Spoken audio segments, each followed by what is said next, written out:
Cipta, kembali lagi dengan saya Intan Kristi. Dalam kesempatan podcast kali ini, kita mau membahas tentang beberapa pengalaman dan juga tips and trick dari tim HRD Cipta Land Development. Oleh karena itu, telah bergabung bersama dengan kita, Ibu Dia Astari sebagai Koordinator Human Capital dan Ibu Sakinah Intisyam selaku Staf Rekrutmen di Cipta Land Development. Halo Ibu, apa kabar Ibu Dia? Alhamdulillah baik, Bu Intan. Apa kabar Ibu Sakinah? Alhamdulillah baik. Luar biasa, mungkin boleh disapa dulu penonton di rumah Ibu? Boleh. Halo, sahabat Cipta. Terima kasih ya Bu telah meluangkan waktunya untuk boleh sharing bersama Sobat Cipta. Oke, jadi untuk pertanyaan pertama saya ingin bertanya kepada Ibu Tari. Boleh ceritakan sedikit nggak Bu tentang Cipta Land? Oke, baik. Jadi Cipta Land ini merupakan salah satu perusahaan yang bergerak di bidang properti atau real estate yang didirikan oleh Bapak Joni. Nah, didirikan sejak tahun 2010 dan sekarang sudah lebih dari 11 tahun sampai saat ini. Dan kita sudah berada di beberapa daerah untuk proyek, salah satunya daerah Johor, kemudian daerah Gatot Subroto. Untuk proyek-proyek kita salah satunya itu adalah The Ritz, Nambang City, Turi Mansion, Grand Banteng, Cipta Residen, dan lain-lainnya. Nanti boleh cek di website ya. Website maksudnya. Oke, Bu. Lalu ada divisi apa aja sih di Cipta Land itu sendiri? Untuk divisi di Cipta Land, mungkin sama pada perusahaan-perusahaan umum lainnya ya. Cuman saya jelaskan sedikit, divisi di kita ini ada divisi sales, ini garda terdepannya perusahaan ya. Kemudian ada divisi marketing, kemudian divisi dari saya sendiri human capital, kemudian ada divisi operasional internal dan eksternal, kemudian ada divisi yang terakhir itu finance, accounting, tax, dan business development. Kemudian berarti ada banyak macam divisi dan tanggung jawab ya Bu? Iya. Boleh ceritakan sedikit nggak Bu bagaimana bekerja di Cipta Land? Kalau untuk bekerja di Cipta Land karena kita tadi sudah saya jelaskan ya, banyak divisi di perusahaan kita. Untuk bekerja di Cipta Land ini kita sama-sama butuh tim yang solid, artinya kerja sama tim yang kuat, karena kita satu perusahaan, satu tujuan, satu visi dan misi gitu. Jadi perusahaan tidak akan bisa grow up ya sampai sekarang kalau kita tidak punya teamwork yang kuat gitu. Jadi untuk saat sekarang kita punya tim yang saling support lah untuk bisa berada di posisi sampai sekarang ini. Oke, luar biasa sekali ya Bu. Sekarang saya ingin berpindah tanya kepada Ibu Kina. Kemudian untuk proses rekrutmen itu sendiri, ada lowongan apa aja sih Bu yang buka dan tersedia di Cipta Land? Oke, lowongan yang terbuka saat ini itu di Cipta Land Development itu sedang membuka lowongan untuk divisi sales ya, utamanya kita lagi membuka lowongan untuk sales, kemudian juga untuk divisi marketing dan juga divisi lainnya. Mungkin boleh dicek ya di websitenya kita kira-kira lowongan apa nih yang lagi tersedia saat ini. Jadi untuk Sobat Cipta yang mau cari lowongan, mau tahu lowongan, boleh cek websitenya Cipta Land Development. Kemudian saya penasaran nih Bu, saya mau bertanya untuk Ibu Tari. Di saat pandemi ini, banyak perusahaan besar lainnya harus melakukan pengurangan karyawan. Tapi berbeda dengan Cipta Land yang terus merekrut karyawan-karyawan terbaiknya. Kira-kira faktor apa sih yang dapat membuat hal sedemikian rupa boleh terjadi? Oke, faktor yang membuat kita tetap rekrut karyawan saat pandemi ya. Pandemi terjadi saat tahun 2020 akhir ke 2021.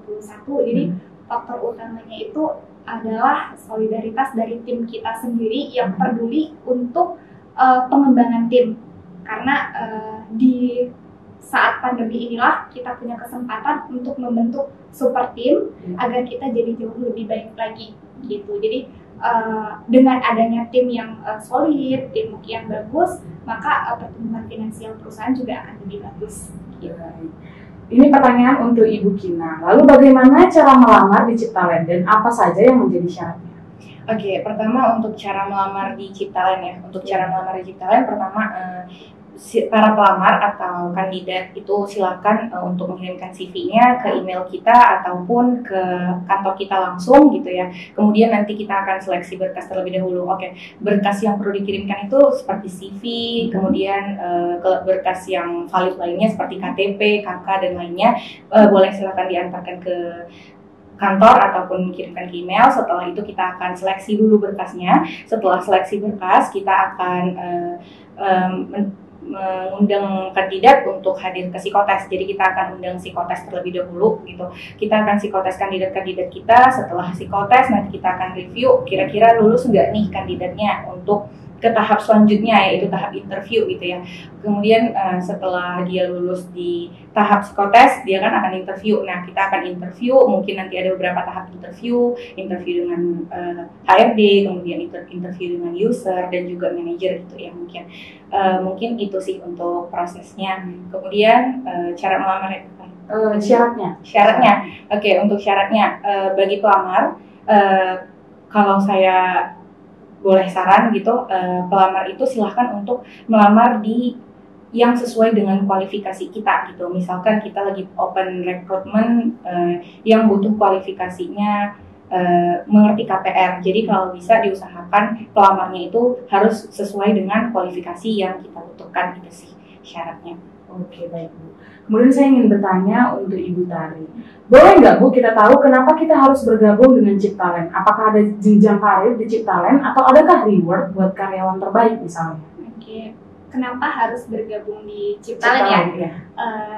Kenapa harus bergabung di Ciptalent? Karena seperti di awal yang sudah saya jelaskan, ya bekerja di sini teamwork, artinya kita nggak bekerja sendirian. Jadi siapapun yang nanti join mungkin akan merasakan kebersamaan tim ya di Ciptalent. Selain itu untuk jenjang karir seperti yang sudah Bu Kina sampaikan tadi, kita ada beberapa posisi atau lowongan, contohnya di sales ya, kita ada jenjang karir itu khusus untuk sales baru masuk, mungkin di sales junior. Kemudian apabila bisa mencapai target dan lainnya, kita akan berikan kesempatan untuk naik jenjang karir menjadi sales middle, begitu seterusnya sampai dengan sales senior, kalau bisa bahkan sampai dengan supervisor dan seterusnya.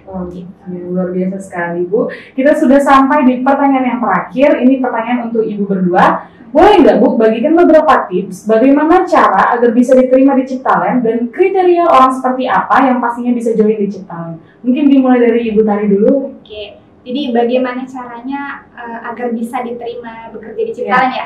Caranya sih yang pasti mengikuti tahap seleksi rekrutmen yang sudah dijelaskan Bu Kina tadi. Jadi lolos seleksi berkas, kemudian lolos psikotes yang kita punya standar tersendiri ya untuk psikotes ini, kemudian lolos seleksi dari interview, baik dari interview human capital, user, manager, dan lainnya.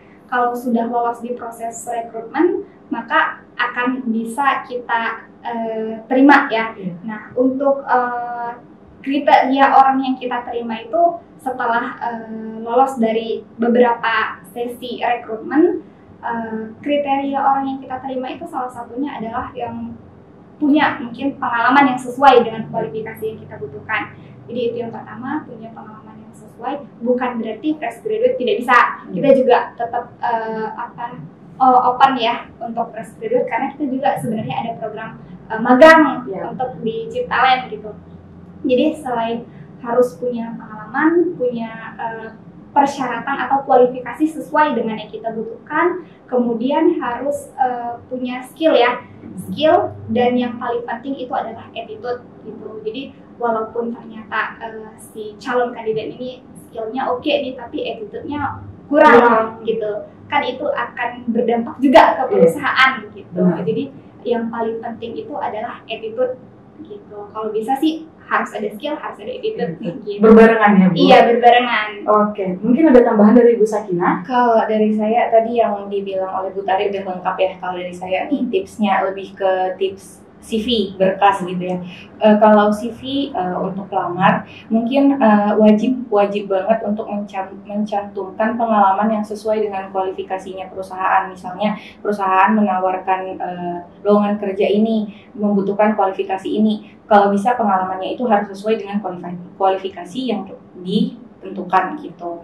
Kemudian pengalamannya ini tidak harus pengalaman kerja gitu ya. Kalau misalnya ada fresh graduate yang melamar, boleh juga memasukkan pengalaman apa nih kira-kira yang sesuai dengan kualifikasi yang dibutuhkan gitu. Kalau untuk CV yang paling penting sih ada data diri, kemudian juga ada pengalaman, pendidikan, dan skill yang dia punya gitu ya, agar kita bisa mempertimbangkan kira-kira dia lolos ke tahap selanjutnya atau tidak. Mungkin itu saja sih dari saya. Mungkin ada tambahan dari saya sedikit, boleh Bu Mungkin ini terlihat sepele tapi penting. Jadi selain CV tadi pastikan calon kandidat itu memasukkan data-data pribadi seperti nomor HP itu yang aktif. Jadi kita dari tim HC bisa aktif ya menghubungi, siapa tahu kan lolos seleksi berkas kita bisa calling.